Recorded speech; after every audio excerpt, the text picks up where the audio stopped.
बिस्मिल्लाहिर्रहमानिर्रहीम my dear students. और you know very well कि हम कंप्लीट कर चुके हैं process of light friction and we knew the products of light friction. One of them was ATP and other was NADPH2, that is reduced NADP. And you know these are the basically what chemical energies, and today we want to understand how to convert, how to use this particular energy to synthesize glucose. And you know very well, हमने बहुत बार discuss पहले किया है कि इस particular reaction को हम dark reaction बोलते हैं, राइट. आए हम इस पर्टिकुलर डार्क रिएक्शन की सारे के सारे फीचर को स्टडी करने के लिए move to the white board. Yes my dear students, we want to understand first dark reaction. सबसे पहले हम देखेंगे कि इस पर्टिकुलर डार्क रिएक्शन की अकरेंस कहाँ है. बहुत दफा डिस्कस हुआ आप लोगों से, लेकिन चूंकि मेरे फ्राइज में शामिल है कि मैं आपको अपने कॉन्सेप्ट के साथ साथ लेके चलूँ, तो आपको याद है कि ये मैंने ड्रॉ किया था व्हाट, क्लोरोप्लास्ट. और इस पर्टिकुलर क्लोरोप्लास्ट के अंदर प्रेजेंट थे ये ग्रीन कलर के स्टैक्स ऑफ मेम्ब्रेन, और हमने इसे नाम दिया था व्हाट, ग्रेनम. और इस पर्टिकुलर ग्रेनम के आउटसाइड दिस होल चेम्बर और cavity was stroma. This particular thing was granum and the space outside was basically stroma. And you know very well कि all sort of activities regarding dark reaction, they take place in the granum, right? And today our focus will be the stroma, means the cavity that surrounds whole granum, right? अब हम stroma में सारी activity study करेंगे, तो हमने ये पहला point पढ़ लिया है कि ये वाला रिएक्शन बेसिकली कहाँ होता है, तो आंसर है स्ट्रोमा में.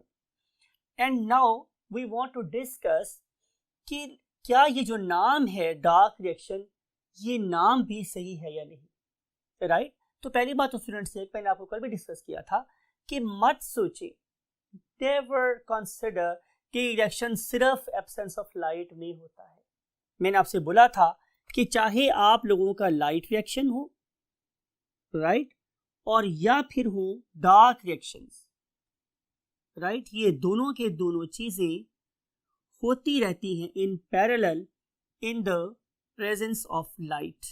रोशनी की मौजूदगी में ये दोनों रिएक्शन होते रहते हैं, राइट. लेकिन इंपॉर्टेंट बात ये है कि during the course of presence of light हमारी बैटरीज चार्ज होती रहती हैं, और उनके रिजल्ट में एटीपी भी प्रोड्यूस होता है और NADP व्हाट, रिड्यूस्ड भी प्रोड्यूस्ड होता है, राइट. और ये वाली दोनों चीजें क्या है, केमिकल एनर्जी. और अगर ये during the presence of sunlight ज्यादा बन जाए, और जो कि बनती हैं, तो फिर सनसेट के बाद भी ये रिएक्शन चलता रहता है. तो चूंकि ये वाला रिएक्शन सनसेट के बाद भी हो सकता है, इसीलिए हम लोग इसे डार्क रिएक्शन बोलते हैं. Otherwise it is a very silly approach to call it a dark reaction. याद रखना है स्टूडेंट्स आपने कि इस डार्क रिएक्शन हम इसको सिर्फ इसलिए कहते हैं कि ये सनसेट के बाद भी हो सकता है. देखिए मैंने कितनी फोकस करके जोर लगा के आप लोगों ने टर्म बोली है, भी हो सकता है, राइट. अब एक बात और लिखते हैं, आप लोगों की एक टर्म और इस्तेमाल करती है. वो टर्म क्या है students, light independent reaction. Light independent reaction. अब जरा बात इसको भी जरा गौर से सुनिए आप लोग. ये भी एक इंतहाई सिली टर्म, सॉरी टू से मैं बाबा ये टर्म यूज कर रहा हूं, लेकिन ये बिल्कुल एक इलॉजिकल सी बात है. मैंने लिखा है वहां पे कि नेम के अंदर लॉजिकली ये बात ठीक है नहीं, बिल्कुल इलॉजिकल टर्म इस्तेमाल होती है. बिकॉज कि जो डार्क रिएक्शन है वो किस पे डिपेंड कर रहा है, डेफिनेटली वो डिपेंड कर रहा है एटीपी पर और NADP पर, राइट. अब अगर लाइट ही नहीं होगी तो बताएं क्या एटीपी बनेगा और क्या NADP रिड्यूस होगा, तो आंसर इज नो. तो इस लिहाज से भी इस पर्टिकुलर रिएक्शन को लाइट इंडिपेंडेंट रिएक्शन कहना इज अ फैलेसी, मींस एक गलत चीज है. लेकिन मैं ये कोशिश करूंगा कि मैं डार्क रिएक्शन की बजाय इस पर्टिकुलर रिएक्शन को सिर्फ और सिर्फ एक ही नाम से पुकारूं.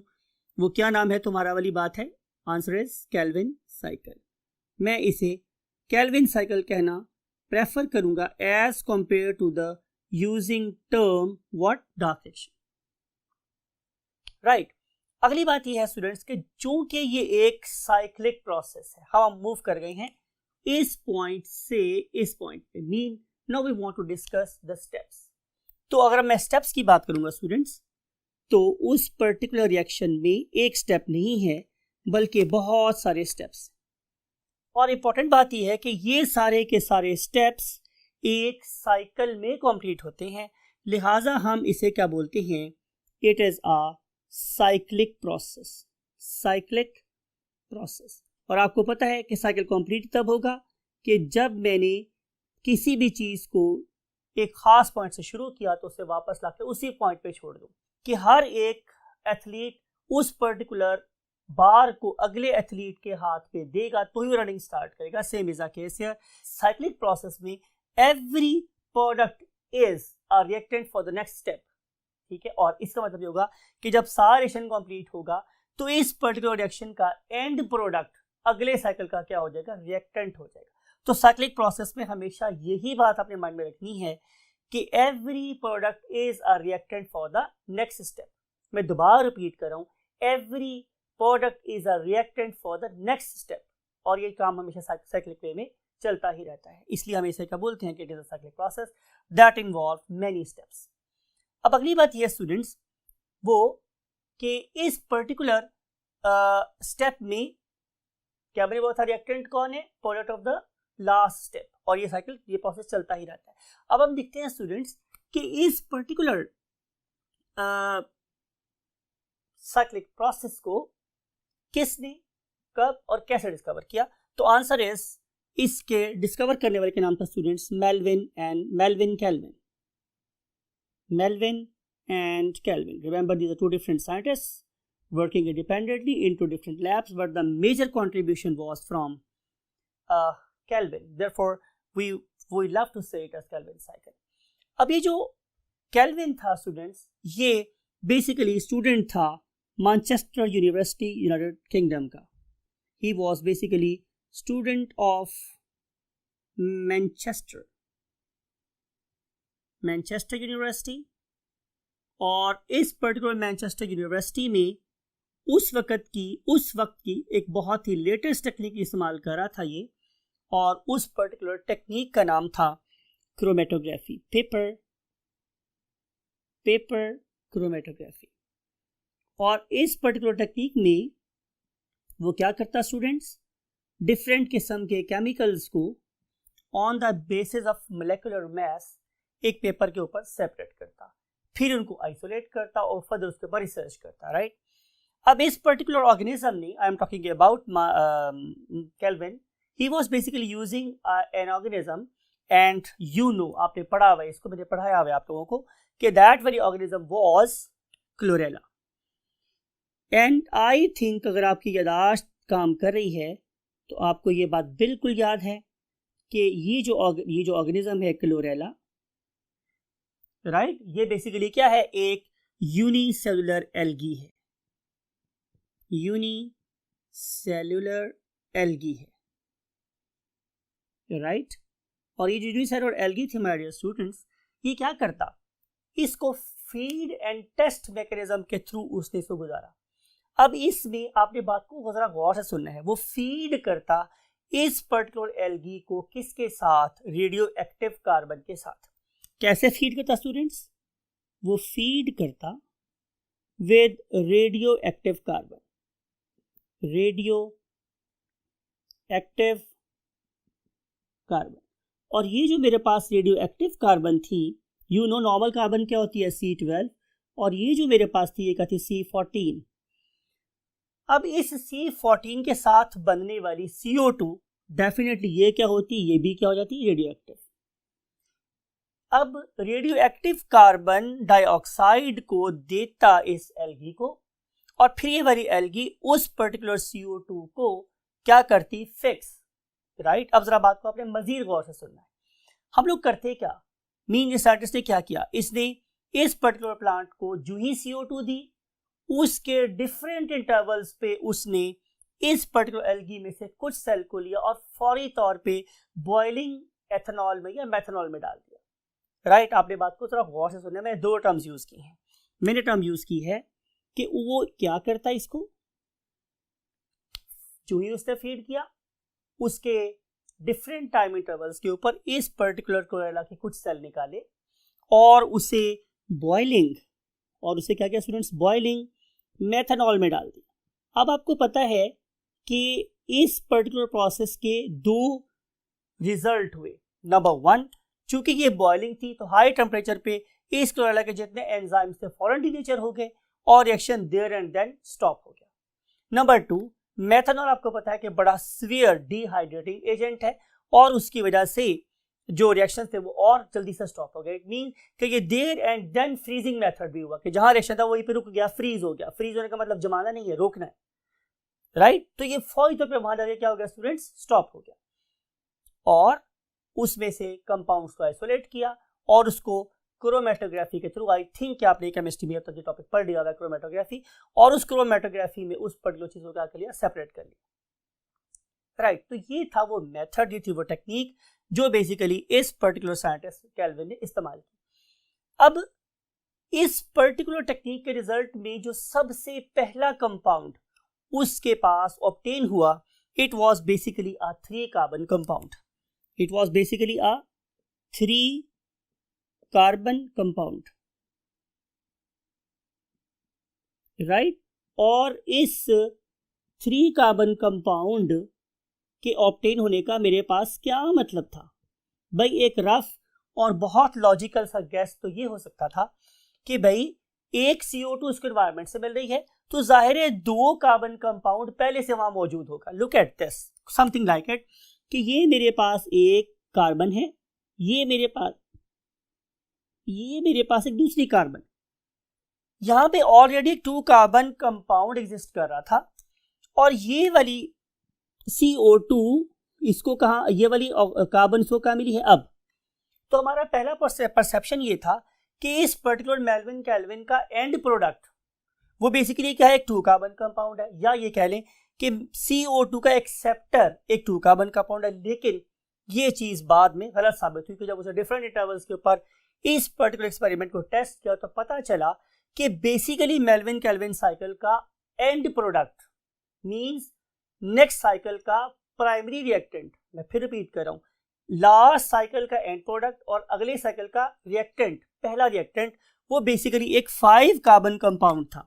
1 2 3 4 एंड 5, ये 5 कार्बन कंपाउंड था जो एक्सेप्ट करता था उस CO2 को जो हम इसको प्रोवाइड करते थे, मींस रेडियोएक्टिव CO2।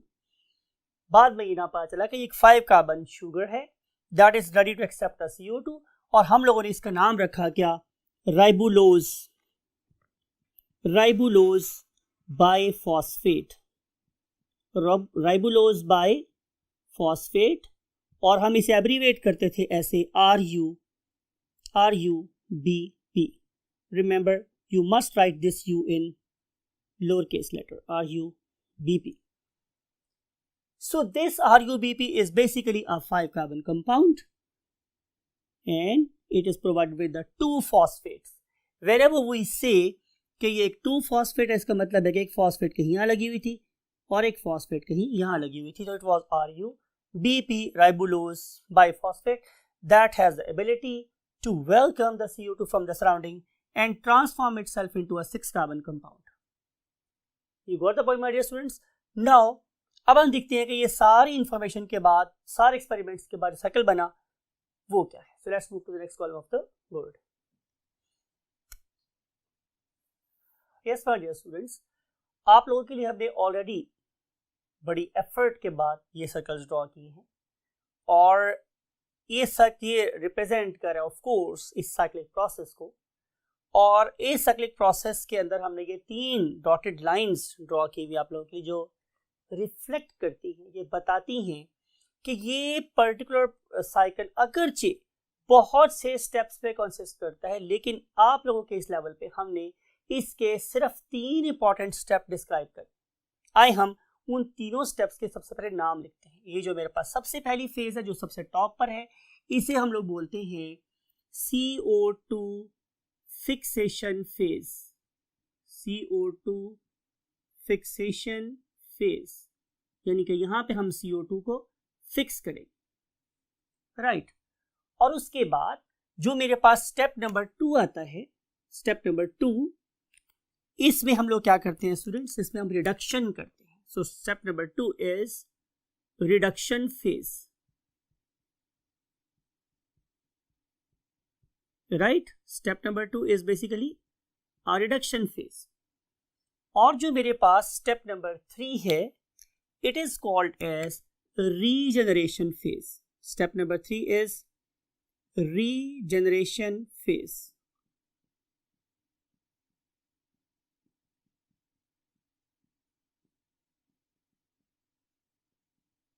राइट। तो ये टोटल मेरे पास 3 फेजेस हो गए। अब सबसे पहली बात हमें अंडरस्टैंड करनी है कि CO2 फिक्सेशन से क्या मुराद है। डिस्कस किए मैंने आप लोगों के साथ पहले, I know, but I want to revise it to hammer the same term in your brain again and again. It is called brainstorming.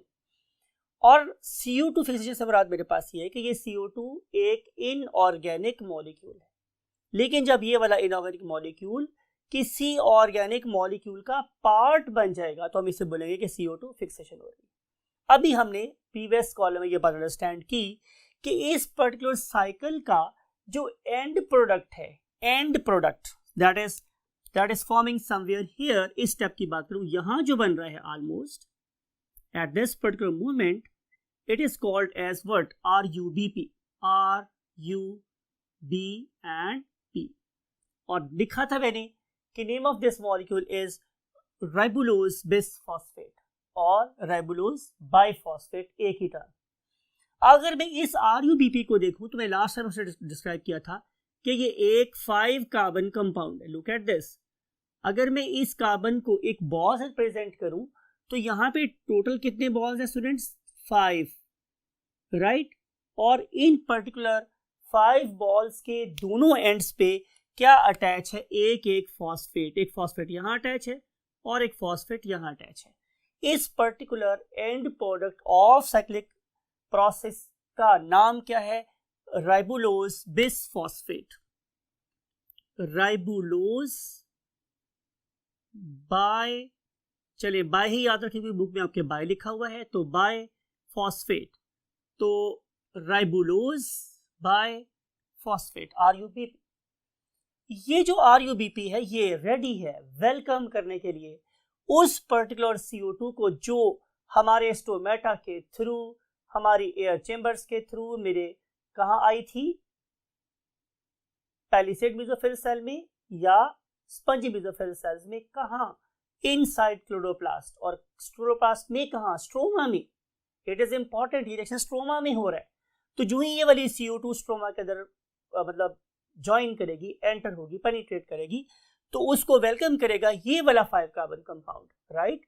और इसको वेलकम करने के साथ ही ये वाला कंपाउंड किसमें कन्वर्ट हो जाएगा, ये वाला compound my dear students, CO2 जो ही इस 5 कार्बन कंपाउंड के साथ मिलेगा तो यहां प्रोड्यूस होगा एक 6 कार्बन कंपाउंड, 1 2 3 4 5, रिमेंबर यहां फॉस्फेट लगा हुआ है, ठीक है।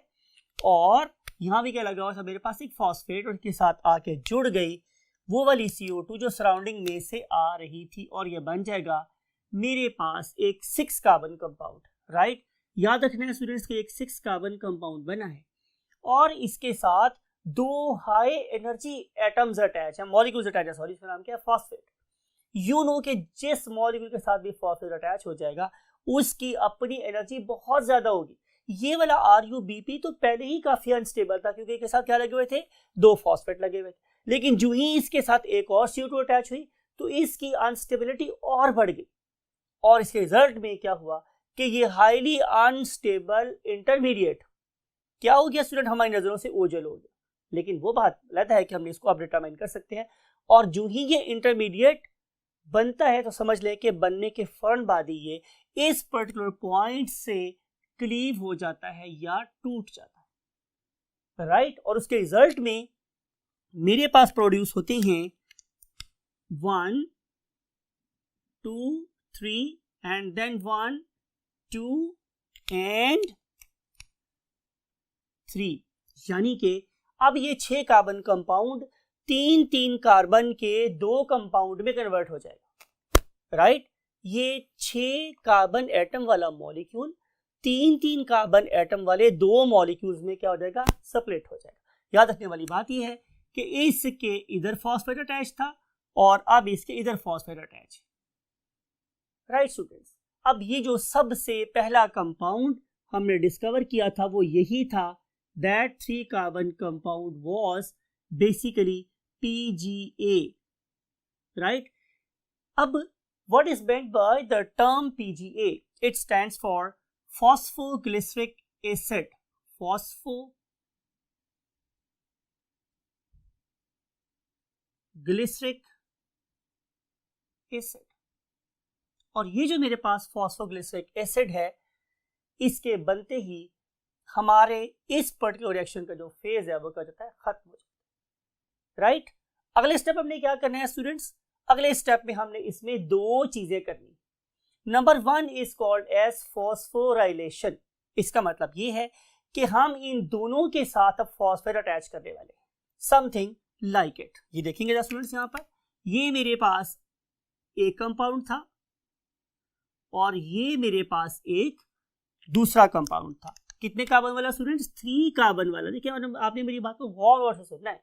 3 कार्बन कंपाउंड, एक ये बना था वो मैंने यहाँ लिखा है, एक ये बना था वो मैंने यहाँ लिखा है, राइट।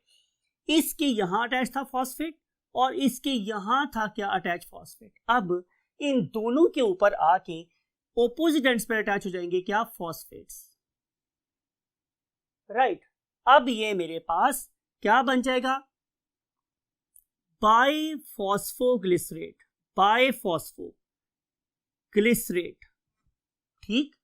इसका क्या मतलब है कि एक फॉस्फेट यहां अटैच था ऑलरेडी, एक नया हो गया, एक यहां पे ऑलरेडी अटैच था और एक और हो गया। अब ये एक ऐसा फॉस्फोग्लिसरिक एसिड बन गया है जिसके दोनों एंड पे फॉस्फेट अटैच हैं, तो हम इसे क्या बोलेंगे, बाइफॉस्फोग्लिसरिक एसिड या बाइफॉस्फोग्लिसरेट, राइट माय डियर स्टूडेंट्स। इसका मतलब ये होगा कि इस पर्टिकुलर फॉस्फेट का कोई ना कोई सोर्स होगा। मीन टू से कि हमें अंडरस्टैंड ये करना है कि ये वाली फॉस्फेट और ये वाली फॉस्फेट कहां से आई है, तो आंसर इज लाइट रिएक्शन से।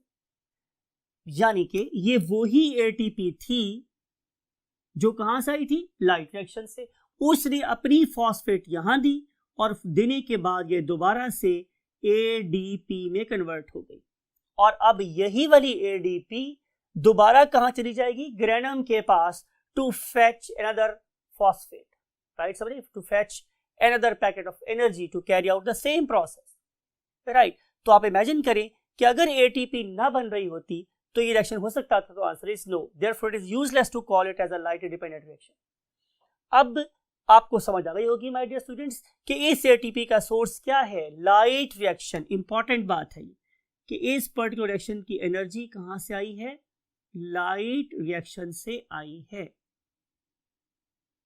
राइट। इस बीपीजीए को हम मॉडर्न लैंग्वेज में एक नाम और देते हैं, क्या, कि पीजीएपी, यानी कि चाहे आप लोग इसे बाइफॉस्फोग्लिसरिक एसिड बोल दें या वही बात है फॉस्फेट ग्लिसरिक एसिड, फॉस्फेट एक ही बात, नो डिफरेंस एट ऑल। अब ये जो मेरे पास पीजीएपी है, it will undergo what, reduction, ठीक है। और जब हम इसकी रिडक्शन करना चाहेंगे तो जाहिर है मुझे किसी रिड्यूसिंग एजेंट की जरूरत पड़ेगी, और वो जो रिड्यूसिंग एजेंट है वो कहां से आ रहा है स्टूडेंट्स, जाहिर है लाइट रिएक्शन से। मीन टू से NADPH2 साहब यहां पर आएंगे, वो हाइड्रोजन इसको दे देंगे, तो जाहिर है ये ये PGAP अब क्या हो जाएगा, रिड्यूस, और ये क्या होगा, ये ऑक्सीडाइज हो जाएगा, और इसके रिजल्ट में ये वाला रिड्यूस्ड NADPH2 किस में कन्वर्ट हो जाएगा, खाली NADP में कन्वर्ट हो जाएगा, और इसके साथ हम लिखते हैं वर्ड ऑक्सीडाइज्ड, राइट। उसके रिजल्ट में ये जो मेरे पास PGAP है ये कन्वर्ट हो जाएगा किस में, PgAlP में, राइट। यानी कि ये मेरे पास सेम कंपाउंड है, लेकिन अब ये किसी एसिड से किसी एल्डिहाइड में कन्वर्ट हो गया है, फॉस्फोग्लिसरल्डिहाइड फॉस्फेट, राइट। या आप इसे कह सकते थे बाइफॉस्फोग्लिसरल्डिहाइड, राइट। और अगर मैं इसको ड्रॉ करूं तो डियर स्टूडेंट्स, इसमें there is no change except the addition of what, hydrogen. तो चूंकि वो हमारे इस वक्त इस पर्टिकुलर स्कोप से बाहर है, तो मैं इसको एज सच ड्रॉ कर देता हूं जैसे कि मैंने इसको पहले ड्रॉ किया था। सिर्फ आपने याद ये रखना है स्टूडेंट्स कि ये अब एसिड नहीं रहा, ये एक प्रॉपर क्या बन गया है, एल्डिहाइड, राइट। तो ये जो काम था ये कहलाता है व्हाट, रिडक्शन। तो ये वाली फेज था कहलाई मेरे पास रिडक्शन फेज। अब रिडक्शन फेज के बाद हमने करना क्या है स्टूडेंट्स, जरा बात को गौर से सुनिएगा। वो ये कि अब मैंने इस पर्टिकुलर 6 कार्बन कंपाउंड को कन्वर्ट कर देना है किस में, अगेन एक 5 कार्बन कंपाउंड में। तभी तो ये मेरे पास एक 6 कार्बन कंपाउंड एक 5 कार्बन कंपाउंड बन के किस में कन्वर्ट हो जाएगा, RuBP में, और रेडी होगा टू एक्सेप्ट व्हाट, CO2। लेकिन अब जरा बात को गौर से सुनिए कि अगर इस 6 कार्बन कंपाउंड में से 5 कार्बन कंपाउंड आगे चले जाएं, तो सिर्फ और सिर्फ यहां से एक कार्बन कंपाउंड ही बाहर आ सकता है, सिर्फ एक कार्बन वाला कंपाउंड। लेकिन ऐसा नहीं होता, राइट। हम लोग करते क्या है स्टूडेंट्स कि ये वाले कंपाउंड, ये वाले जो 6 कार्बन कंपाउंड है, ये जमा करते रहते हैं कितनी दफा, 3 दफा।